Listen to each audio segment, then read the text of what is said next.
Wicked Witches. It's the Gemini dark moon, and I just did the closing ceremony for the Witch Follow You course. As always, it was utterly wonderful and learnt a lot of things. It just, every time we do it, so many things unfurl and unfold and reveal themselves, and it's incredible. And lots to do with the sovereignty and the king for this cycle. And I was exploring Venus from the perspective, I was sort of embracing, pardon me, I was embracing all of my archetypes at the same time this time. So I have Venus, who I'm here as today. And then I have Ing, who's the male god of fertility, who is, the way that my interpretation of him is kind of David Bowie, Elton John, Freddie Mercury, George Michael. So he's like gay, creative, artistic, really like out there and outlandish, and I love that. And then the Hecate, the triple goddess, so the Virgin Mother and Crone, and that aspect for me is the bit of me that seems like a child mother and old woman, even though I'm none of those things. And kind of the darker bit of me, like the bit of me that will get burnt as a witch when that happens. If I don't get burnt as a witch, then I didn't try hard enough. So that bit of me.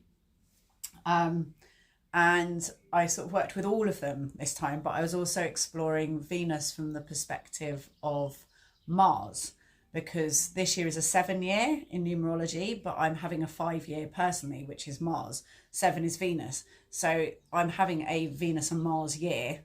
So which is working with your talents, working with your creativity, working with all of your Venus magic energy, falling in love, got engaged.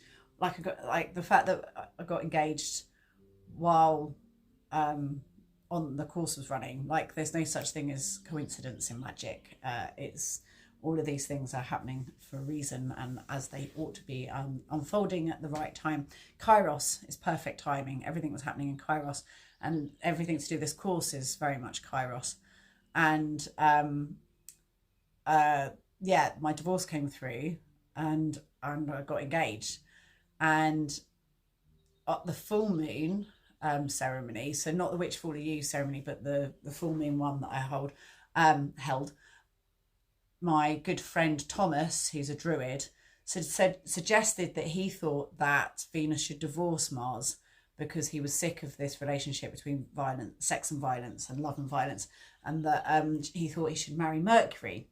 And it's interesting because Mercury's been coming up a lot, and Mercury is communication and Gemini. Gemini's ruled by Mercury, which is what we're in at the moment. And Mercury's in Gemini at the moment. So it's very much about communication. And I'm involved in lots of communication at the moment where there is loads of conflict, being in the government, but also putting on the festival and negotiating that with people who are all volunteers, you know, who are all working really hard and volunteering, just making sure nothing's on fire because it smells smoke. And yeah, just negotiating all of that. Like, how do we resolve conflict? But also, conflict's not bad. We need conflict for things to happen. So being at ease. So this is what we're talking about with the king archetype, which is what one of the people on the course has been working with. It's like, how do you be at ease with your sovereignty? And what that means is, how do you be a leader? How do you deal with all of the factions and all of the different personality types and political leanings and all the things that are there? And then even in yourself, all the shadow and the light, and how do you deal with all of these things when you are the king, you're the head of the body? And it's, yeah, how to find an ease with all of it and embrace it all as part of the process, you know, part of the learning. Everything's happening as it should be. Everything is the way it's meant to be. So it's been an amazing journey. And yeah, with the Venus and Mars divorce, it was so interesting because then me and my ex-husband got divorced, and it felt like that was Venus versus Mars, in that he wasn't violent, but it was an abusive relationship in many ways. And I think he probably felt it was as well. Like, I think it was between us, it was an abusive relationship. I'm not saying that it was all him. But it was a conflict-led, hard work relationship. And now I'm with someone who, it's interesting, I've been kind of like thinking, is he like Mercury? In a way he is. I mean, he's air, he's Libra, so he's an air sign. So in a way, he's got that kind of Gemini, not Gemini, Mercury, fast ideas. He's really quick on his feet with ideas. Like, he's very funny, and yeah, his brain's amazing. I love it. And yeah, there are definitely attributes that are there that Mercury. His overriding archetype is the Dream Lord. So Thomas said that he thought that Venus should divorce Mars and marry Mercury. But I'm like, I've divorced Mars and I'm marrying the Dream Lord. So I think that sounds great, personally. But yeah, it's just interesting that these things all happen while the course has been on, and everything's happening as it should. And that's either true or it's not, but it's what you make it mean. And that's the one thing that we do have control over in this crazy universe and on this lump of rock that's hurling through space. And me finding meaning and ease are good as far as I'm concerned. So I find that it helps me sleep better through the night, being happy with who I am and being able to self-express myself and own the type of thing that I am, but also own all of the good and the bad, and see it all as a learning process. And it's not all going to be perfect. There's going to be highs, there's going to be lows, but it's all part of the dance. And to be able to not take it personally, really, is the main thing. Give yourself permission to have the best time ever and fully embrace and enjoy it all and try everything and do it and just relish in it, and don't take it personally when it goes wrong. Don't take it personally. It's not all about you. So I'm going to do a reading based on all of that that I've just shared. I'm going to do a reading, the Dark Moon, to close this off. We did a closing of the bone ceremony just now, which is so powerful. There's one on my YouTube channel. If you type closing the bones, the Luna Coven, then it will come up, so you can do it yourself. But it's a really good way of finishing a body of work. Whenever, like, I do a play, if I do a tour, a theatre tour or a festival or anything, I always do a closing ceremony for myself, and it's really like a really powerful full stop on the process that you've been going through.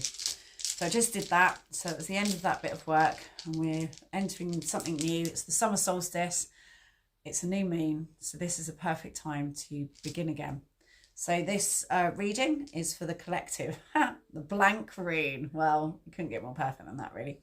So the blank rune is anything's possible. It's the Fool. Be fearlessly brave. So that's the elk, and that's in the physical world. So just really go for it. If you're going to quit that job, quit that job.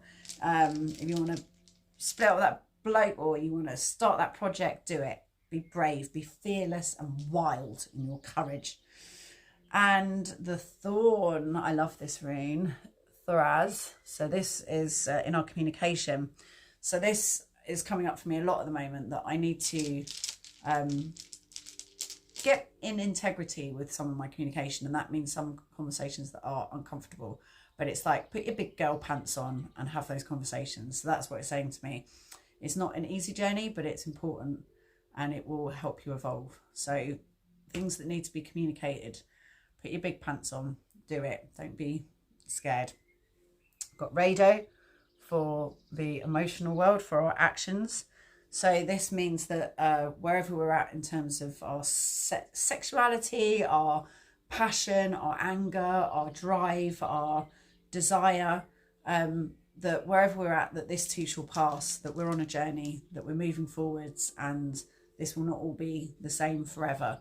So if things are good at the moment, enjoy it. If things aren't, this too shall pass.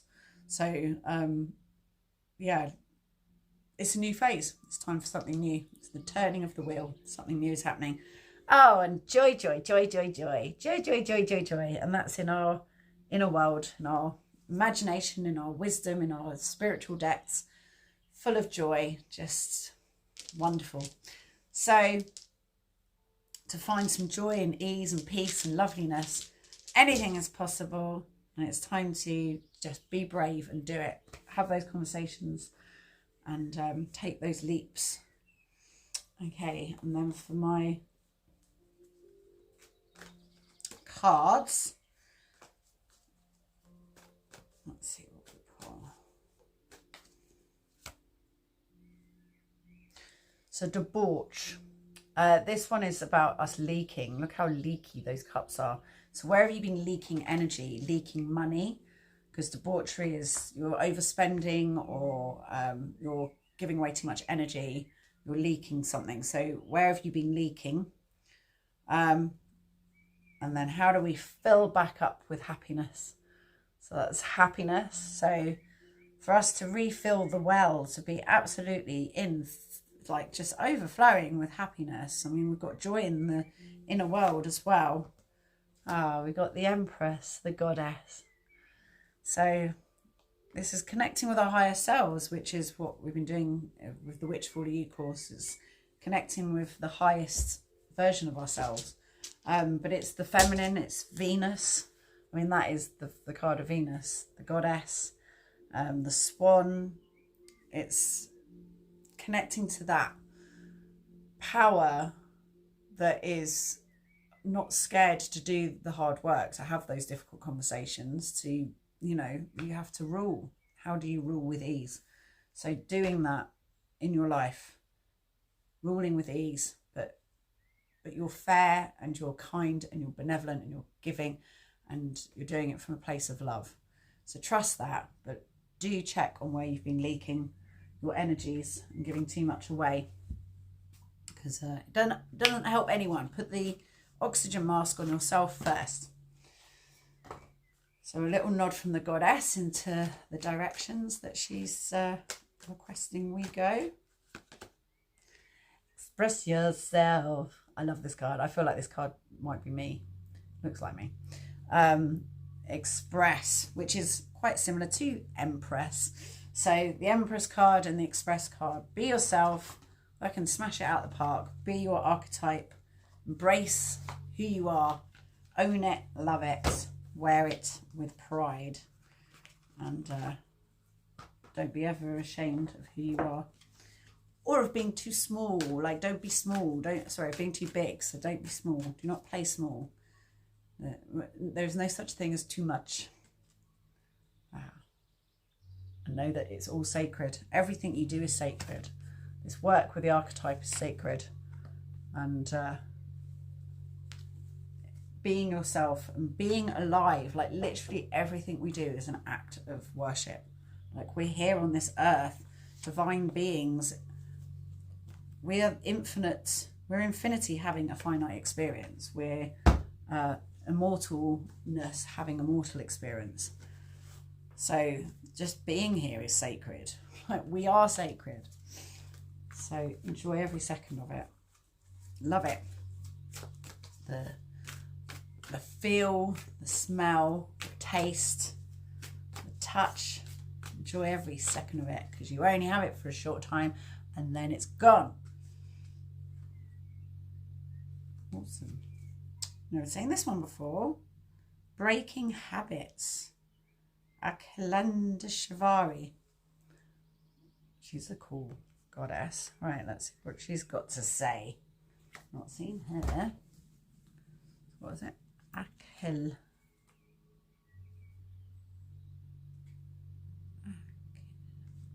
Breaking habits. So, Akilandeshvari is one of the various forms of the Hindu goddess Adi Parashakti and is known as the never not broken goddess. She is often depicted broken into shards, as if one had dropped a sheet of glass. However, these breaks do not hinder her nor bring her sorrow. Instead, they are the essence of her power. Akilandeshvari uses this power to help her followers remove themselves from toxic situations and unhealthy routines. When broken down into its constituent parts, akin to the goddess herself, her name can be translated as Supreme Goddess who rules the universe. Akhilan Deshvari hears your struggle and asks that you break the habits that bind you. The never not broken goddess embodies the essential need for change, reminding you that just because you are broken does not mean that you are not powerful. It is said that every question possesses a power that does not lie within the answer, and it's within this perpetual state of whole and broken that we are able to honour the paradox that lives within us. Meditate upon the toxic relationship you might be a part of, the job that takes advantage of your kind nature, or the family dynamic that does not benefit you. The goddess emphasizes that it is completely within your rights to remove yourself and seek change. Really good. And I love that, like, blessed are the cracked, for they let in the light. Like, we need to crack open for the good shit to come through. So that's brilliant. That's a perfect reading for what has been an incredible process. And happy Gemini new moon. I hope you have a wonderful journey this month, and see you at the full moon.